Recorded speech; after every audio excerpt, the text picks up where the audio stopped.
তোর সাথে যে অন্যায়টা হয়েছে এটা নিয়ে তো আমরা এলাকার মানুষ মানতে পারতেছি না।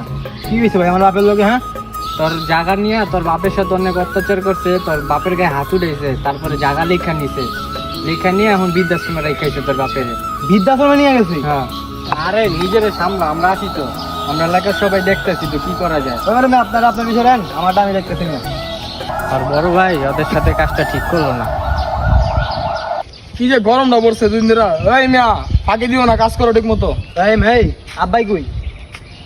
কে তুই জানোস না আব্বারে যে কাকু বাসে দিয়েছি? আপনি কাকা করে ভাই দিয়েছেন নাকি বৃদ্ধাশ্রমে দিয়েছেন? হ্যাঁ, কি কস উল্টা পাল্টা বেটা, আব্বারে কাকু বাসে দিয়েছি। এই মিয়া কথা কেমন বেশি, আমি সব এলাকায় শুনছি। কি শুনছস তুই? হ্যাঁ, আপনি বলে আমার বাপটা মাইরা বলে আমার জায়গায় সাইন করে বলে লয়ে লইছেন। যা বেটা, যা, তোর আব্বা আমার নামে লেখা দিয়ে গেছে কাকু বাসে বাড়িতে। সব তো শুনলাম, সব তো শুনলাম। যা, তুই কি শুনছস বেটা? তোর আব্বা দিয়ে গেছে, আমার আব্বাই আমার নামে লেখা দিয়ে গেছে বাড়িতে। আমার জায়গা আমার নামে আছে, আমার নামে করে দেবেন, নাহলে কিন্তু ঝামেলা হয়ে যাবে। আরে বেটা তোর লেগে তো আমি